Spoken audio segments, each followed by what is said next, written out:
Bom dia, graça e paz, amém? Muito bom estarmos reunidos como igreja para prestar culto ao nosso Deus, para ouvir a sua palavra. E nós, na semana passada, a gente iniciou aí, o pastor Lucas iniciou uma nova série de mensagens que a gente vai tratar sobre os 5 somente da Reforma. Não sei quantos aqui conhecem os 5 somente, também conhecidos como 5 solas da Reforma, mas basicamente são somente as Escrituras, somente a fé, somente a graça, somente Cristo e somente a Deus a glória. Então a gente está entrando num período aí de celebração da Reforma Protestante, né? O mês de outubro é esse mês, e aí a gente já começou justamente para a gente começar a estudar e ver qual é a importância principalmente dessas declarações, especialmente na nossa vida, na vida das nossas famílias.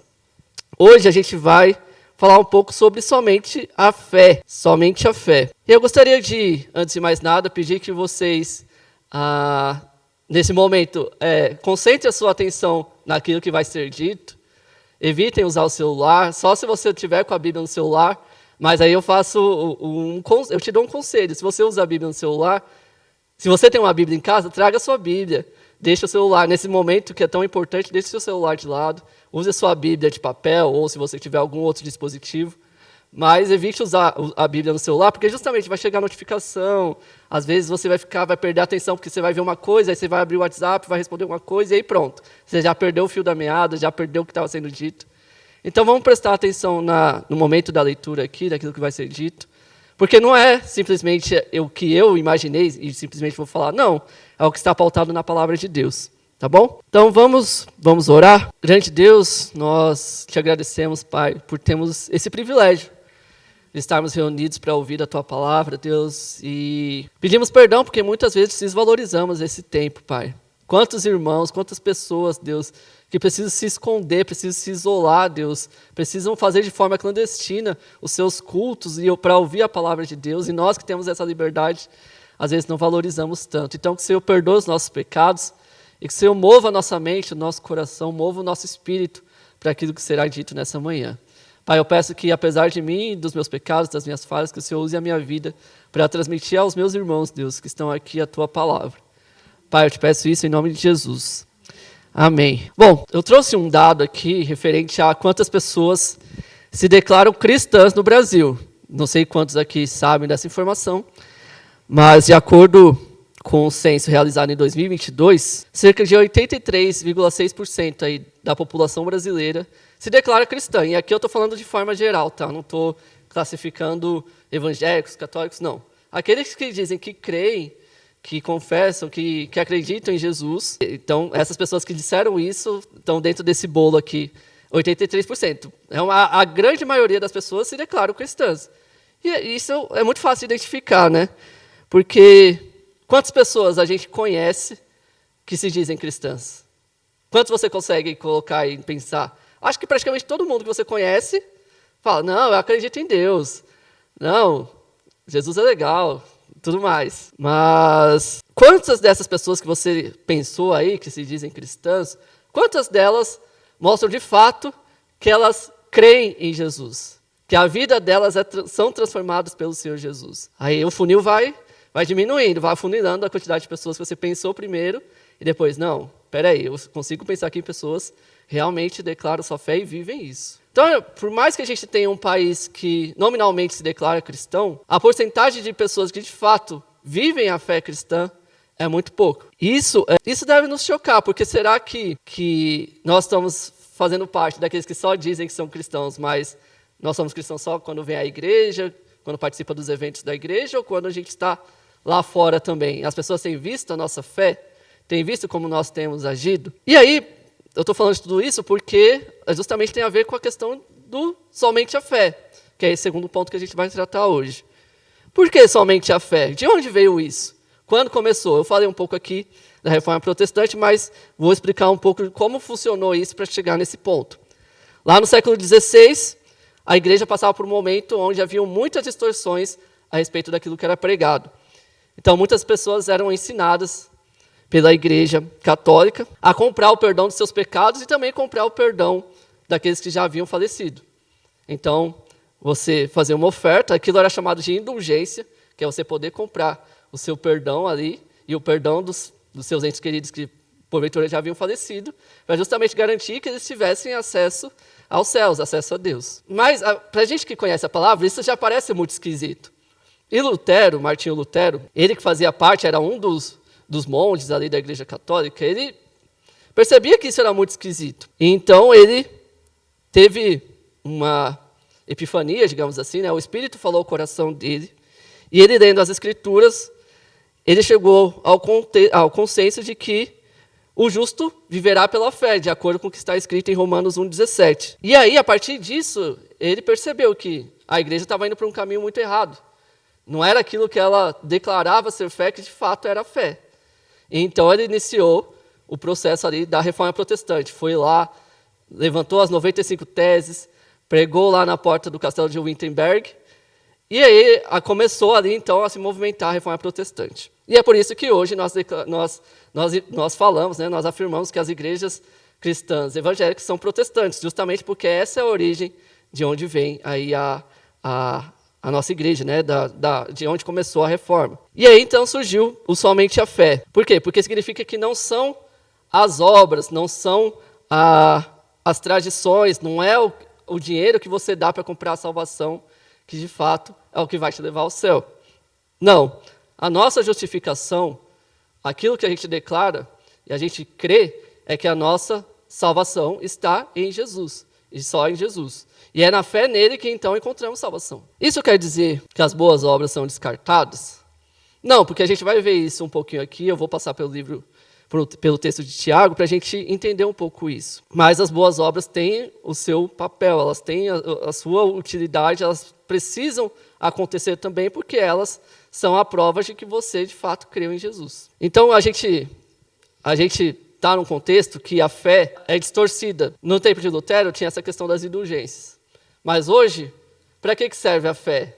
Hoje, quando a gente olha aí na televisão, olha no YouTube, olha pelas igrejas, as pessoas falam, você tem fé para conquistar algo? Você tem a fé que Jesus faz, que Jesus fala que move montanhas para conquistar, sei lá, o carro do ano, para você conseguir uma casa, para você conseguir qualquer outro bem material? E as pessoas, elas, sim, eu tenho fé, e aí começam a fazer campanhas e começam a fazer diversas ações, porque elas acham que isso é a fé bíblica.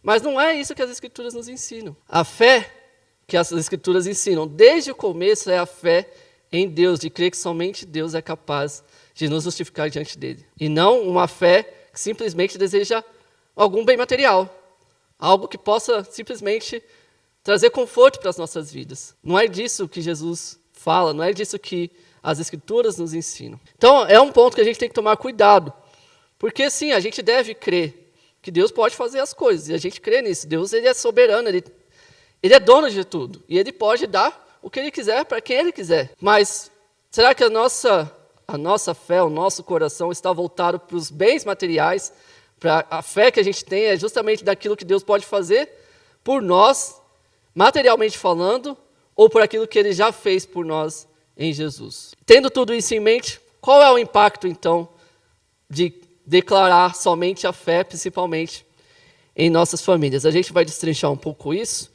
e eu gostaria de ler com vocês Gálatas 2,16. Gálatas a gente estudou aqui não faz muito tempo.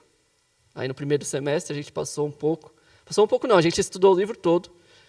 E esse texto obviamente a gente também falou, mas hoje a gente vai focar aqui na parte que tem a ver com essa declaração somente a fé. Gálatas 2,16 diz assim: sabemos que ninguém é justificado pela prática da lei, mas mediante a fé em Jesus Cristo. Assim, nós também cremos em Cristo Jesus para sermos justificados pela fé em Cristo, e não pela prática da lei, porque pela prática da lei ninguém será justificado. Então, só para a gente relembrar um pouco do contexto de Gálatas aqui, Paulo ele está falando com cristãos que haviam se convertido ao Senhor Jesus, que haviam crido em Jesus na região da Galácia. Só que naquela região havia aqueles que eram chamados de judaizantes. Quem eles eram? Eram pessoas que estavam pregando que, ok, você pode crer em Jesus, não tem problema, só que você precisa fazer isso, ou seja, cumprir a lei. No caso ali, o foco era na circuncisão, ou seja, você crê em Jesus, mas vocês, homens, precisam se circuncidar. Porque olha o que a lei está dizendo. E aí Paulo ele vai chamar a atenção dos Gálatas justamente para isso. Olha, vocês creram no Evangelho. Vocês ouviram a respeito de que a gente pode crer somente em Jesus para a nossa salvação. E agora vocês estão seguindo por caminhos diferentes. Vocês estão querendo cumprir a lei. E então ele entra nisso. Aqui no capítulo 2, um pouquinho antes, ele trata da questão, ele fala um pouco a respeito do encontro que ele teve com Pedro e Barnabé. E o que aconteceu nesse encontro? Pedro e Barnabé estavam anunciando o Evangelho, eles estavam pregando e eles estavam ali com os gentios, ou seja, aqueles que não eram judeus, e estavam partilhando do momento ali com eles. Só que aí eles perceberam que estavam vindo aqueles judeus que cumpriam a lei, e aí eles já saíram de canto. Não vou ficar aqui com eles, vou aqui fingir que está tudo certo, que a gente continua aqui fazendo aquilo que eles dizem, para ficar tudo bem com eles. E aí, Paulo percebe que é uma hipocrisia isso da parte deles, falando como é que vocês pregam o evangelho da liberdade, vocês ensinam aos gentios que não é necessário mais cumprir a lei, e agora quando chegam os judaizantes, quando chegam os judeus, vocês ainda fingem que está tudo certo entre eles, daquilo que eles estão anunciando. Não é mais assim, não é por cumprir a lei, nunca foi por cumprir a lei, é por crer em Jesus. Os hebreus, eles tinham na mente que eles encontrariam salvação por cumprir a lei, agradando a Deus, servindo, participando dos rituais e tudo mais. E assim, estava certo, eles deviam participar dos rituais que Deus havia instituído ali para a nação de Israel. Mas não significava que, por meio daquelas ações, eles encontrariam salvação. Porque a lei desde sempre apontava para a nossa incapacidade de sermos salvos por meio das nossas obras. A lei nunca serviu para dar salvação. Então, há pessoas que acham muito bonito colocar os 10 mandamentos na geladeira ali, colocar num lugar que fique visível e tudo mais, e falar, não, essa aqui é a minha meta. Claro que deve ser a nossa meta, mas você não deve achar que você é capaz de fazer aquilo, porque a gente não é capaz. Se a gente fosse capaz, Jesus não precisaria ter morrido. A lei mostra que nós precisamos de um Salvador. E é justamente o que Paulo está falando aqui. Além disso, desde Abraão, havia a promessa de um descendente que por meio dele todas as nações da terra seriam abençoadas. Então, muito antes da lei ser estabelecida, Deus já havia prometido que haveria um descendente, não somente, eu falei de Abraão, mas desde Adão, na verdade, que haveria o descendente da mulher que pisaria a cabeça da serpente. O descendente que por meio dele todas as nações da terra seriam abençoadas. Era nessa promessa que eles deveriam crer, de que chegaria um momento em que o mal seria vencido, o pecado seria derrotado, a morte seria derrotada. E todo mundo seria abençoado por meio dessa promessa. É nisso que eles deveriam crer. E não na sua capacidade, no seu poder de fazer algo. Ou seja, no Antigo Testamento, os hebreus também precisavam ter fé. Fé no cumprimento da promessa, que começou não somente em Abraão, mas em Adão. E então, a gente percebe que tanto no Antigo Testamento quanto no Novo Testamento, a base era a fé, no caso no Antigo Testamento, a fé no Messias, no Salvador, naquele que viria como resposta à promessa que Deus havia feito a Abraão. E no nosso caso, a gente já viu o cumprimento da promessa, que é o nosso Senhor Jesus. Então, tanto o Antigo como o Novo Testamento caminham para a mesma direção. Eles olham para frente, olhando para a promessa. Nós olhamos para trás porque a promessa já se cumpriu. No texto aqui de Gálatas, aqui em Gálatas 2,16, Paulo está falando a respeito da sua condição como judeu para um público gentil que está seduzido pela mensagem dos judaizantes, que pregava a necessidade de não somente crer em Jesus, mas também praticar a circuncisão. Isso mostra que a gente não deve se enganar, porque assim como Paulo chamou a atenção deles porque eles achavam que fazendo mais alguma coisa eles seriam salvos, e não somente pela fé em Jesus, da mesma forma nós achamos que nós também alcançamos nossa própria justiça diante de Deus. Muitas vezes a gente se engana, achando que por cumprir determinados ritos, por seguir determinadas regras que muitas vezes nós mesmos inventamos, nós somos mais justos diante de Deus, nós temos mais merecimento diante de Deus da nossa salvação. E não é assim que funciona.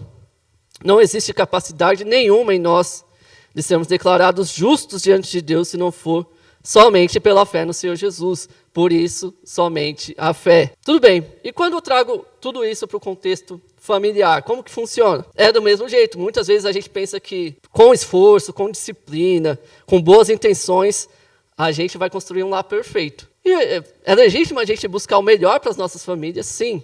Mas a gente não deve se enganar achando que a nossa família vai ser perfeita. Porque começa de nós não somos. Eu não sou perfeito. O seu cônjuge não é perfeito. Seus filhos não são perfeitos.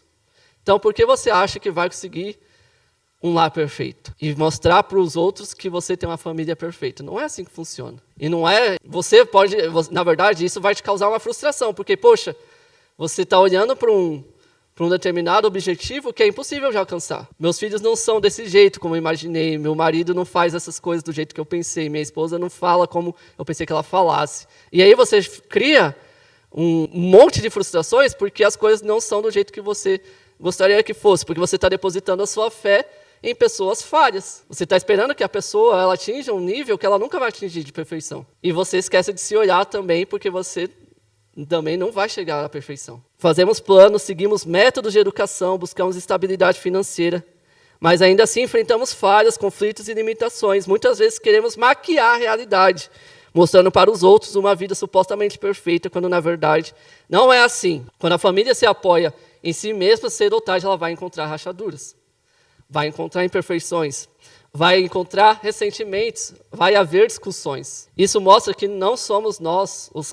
construtores finais da nossa família, é Cristo. E é somente pela fé em Jesus que conseguiremos reconhecer nossa incapacidade e como precisamos dele para que nossa família também seja transformada. Então você tira do centro você como um motor aí para fazer com que sua família seja perfeita e reconhece diante de Jesus que você não é perfeito e que sua família também não é. Assim, em Jesus que você consegue olhar para onde deve ser olhado, que é buscando nele a transformação da sua família. E a gente tem aqui testemunhos de pessoas que perseveraram, oraram, clamaram e creram no Senhor Jesus porque entenderam que era somente nele que o seu marido, a sua esposa, os seus filhos poderiam ser transformados. Então, quando a gente deposita a fé em Jesus, a gente entende que é somente nele, somente ele é capaz de trazer essa transformação para nossas casas. Ok, então, se é Jesus que faz tudo, está tudo certo. É isso? Não. E aí a gente vai lá para o texto de Tiago. Tiago 2, do 17 ao 19. Lá no finalzinho da Bíblia aí. Tiago 2, do 17 ao 19. Diz assim: assim também a fé, por si só, se não for acompanhada de obras, está morta. Mas alguém dirá, você tem fé, eu tenho obras. Mostre-me a sua fé sem obras, e eu lhe mostrarei a minha fé pelas obras. Você crê que existe um só Deus? Muito bem.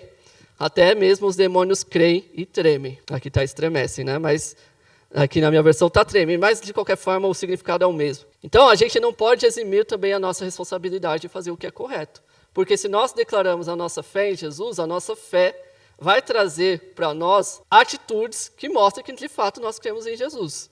É disso que Tiago está falando aqui. A declaração somente a fé quer dizer que nós entendemos que é somente a fé no Senhor Jesus que pode fazer com que Deus nos declare justos. E não nossa capacidade de fazer alguma coisa de bom. É entendermos que para a nossa salvação não há nada em nós que seja capaz de quitar a nossa dívida de condenação com Deus.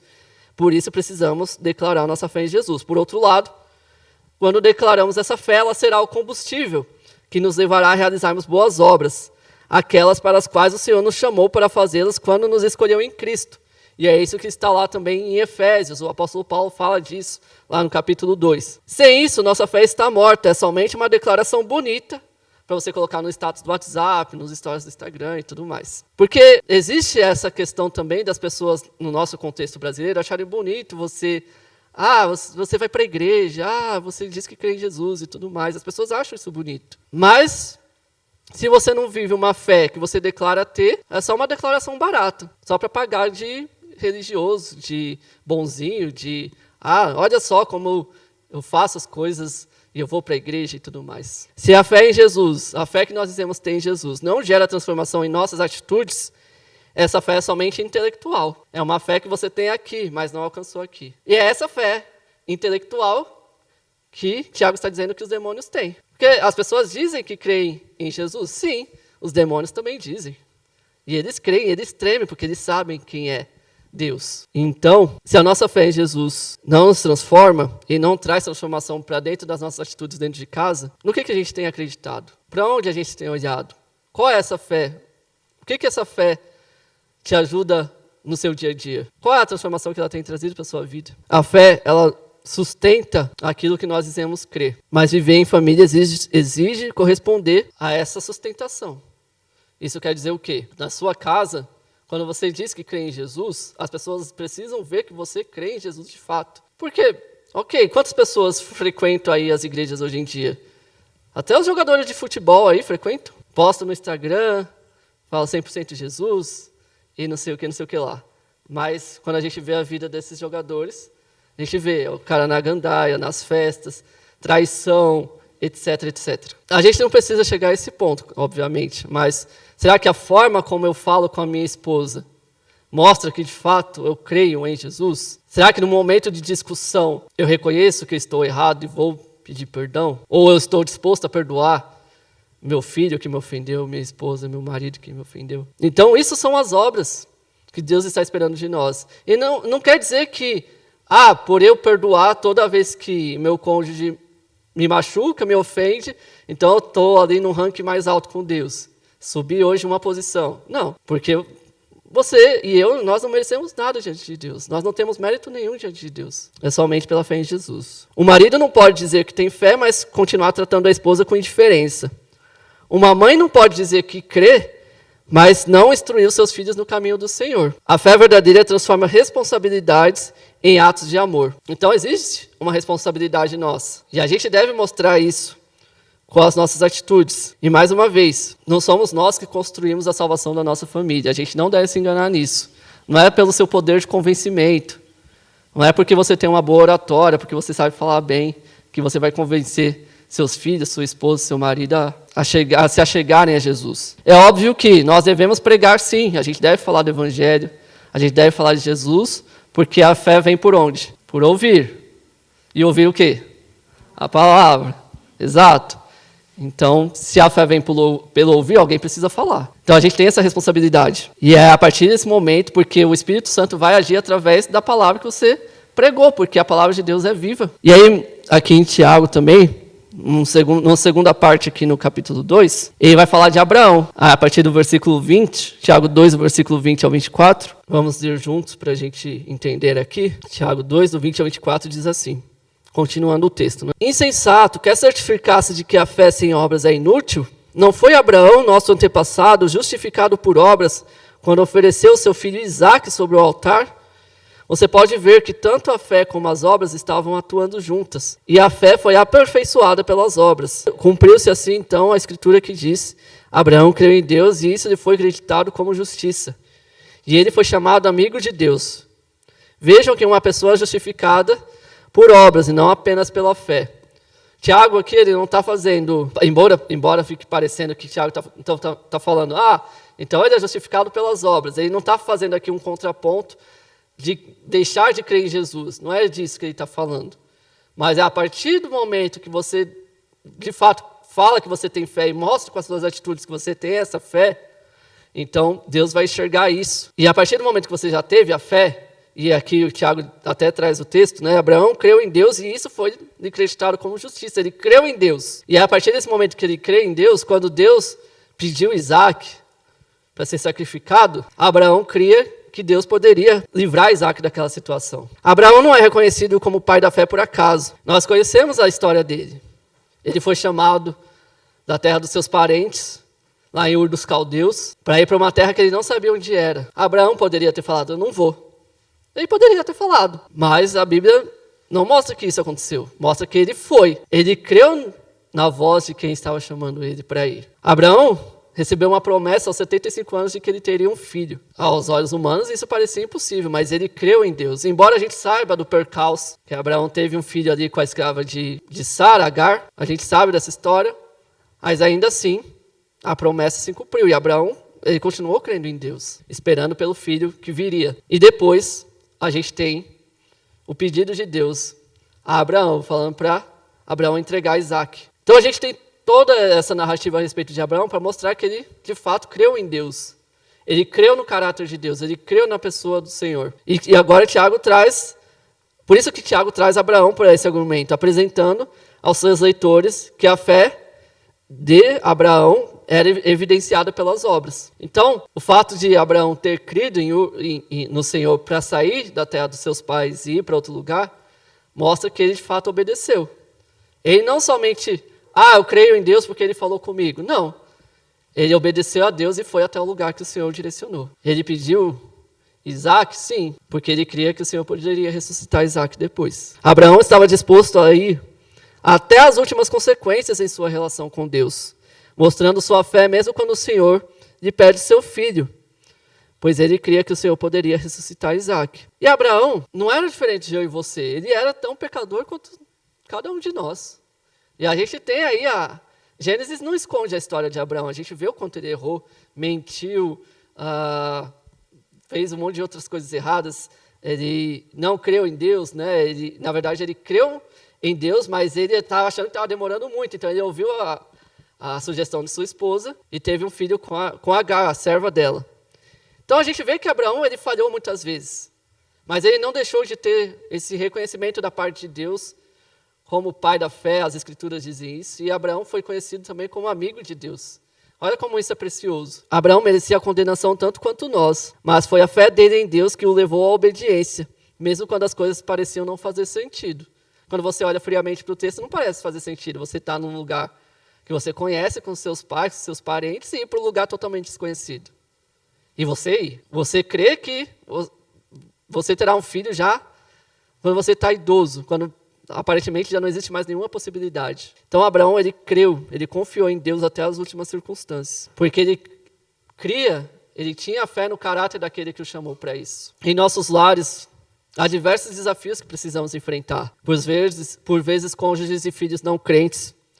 Vícios, que às vezes um parente próximo tem algum vício e a gente precisa lidar com isso, com essa pessoa enfrentando um vício. Há discussões que levam à briga entre casais, entre filhos, a ausência de perdão, entre outras coisas. Será que a nossa fé em Cristo, entendendo quem Ele é e o que Ele fez por nós, está nos levando a mostrar essa fé mesmo diante das situações familiares mais difíceis? Ou estamos preocupados em construir nossas casas com base nas circunstâncias que precisamos enfrentar? Nós estamos sendo levados pelo quê? Pelas circunstâncias ou pela fé em Jesus? A gente está tomando as nossas decisões de acordo com aquilo que a gente diz crer, ou porque aconteceu alguma situação dentro da nossa casa, a gente toma uma atitude que nem sempre é a mais agradável, a mais correta diante de Deus. Não, é somente pela fé em Jesus, porque Ele é o construtor da nossa casa. Então, só para a gente encerrar aqui, a nossa fé, ela vem não porque a gente simplesmente, isso surgiu no nosso coração de repente, não é assim que funciona. A gente crê que é o Espírito Santo quem move os nossos corações para a fé em Cristo Jesus. Se é o Espírito Santo que fala aos nossos corações, também a fé não é mérito nosso, é de Deus. É Ele quem faz brotar do nosso coração o desejo de conhecer a Cristo, o desejo de se aproximar de Cristo e tudo mais. Mas isso só irá acontecer a partir do momento que a gente tem um contato direto com as Escrituras. A gente falou, o pastor Lucas falou na semana passada a respeito do somente as Escrituras, de entender por que nós priorizamos tanto a leitura da Bíblia, por que a gente trata esse livro com tanto cuidado e com tanto amor. Porque é por ouvir a palavra de Deus que nós cremos. E se a gente tem deixado de pregar o Evangelho, como é que outras pessoas irão crer? A gente está esperando que Deus faça aparecer um anjo para que as pessoas creiam? A realidade é que muitas vezes nós somos medrosos. E a gente deixa de pregar o Evangelho porque você tem medo do que a pessoa vai achar do que você está falando. Mas o medo não deve nos paralisar. Porque da mesma forma que nós fomos encontrados por Jesus e a gente ouviu a palavra, alguém pregou o Evangelho a nós e hoje estamos aqui, nós também temos a responsabilidade, especialmente dentro da nossa casa. Então, se você tem algum parente seu dentro da sua casa que ainda não creu em Jesus, não deixe de pregar o Evangelho. Não deixe de agir com graça e misericórdia com essa pessoa. Não espere também que ela vai agir da mesma forma como você espera. Porque você conhece a palavra de Deus, ela não. Então ela não vai responder da mesma forma que você a algumas situações. Então é você, como representante do Senhor Jesus na sua casa, você tem o dever de pregar o Evangelho, de viver o Evangelho, de mostrar que essa fé que você declara em Jesus, que eu e você declaramos, ela de fato é real. Porque é a partir disso, a partir da forma como nós agimos, que as pessoas verão que de fato nós cremos em Cristo. E não é somente na nossa casa, obviamente, no nosso trabalho, nas nossas atividades diárias. Então, somente a fé no Senhor Jesus. Amém? Então é isso, meus queridos. Deus abençoe.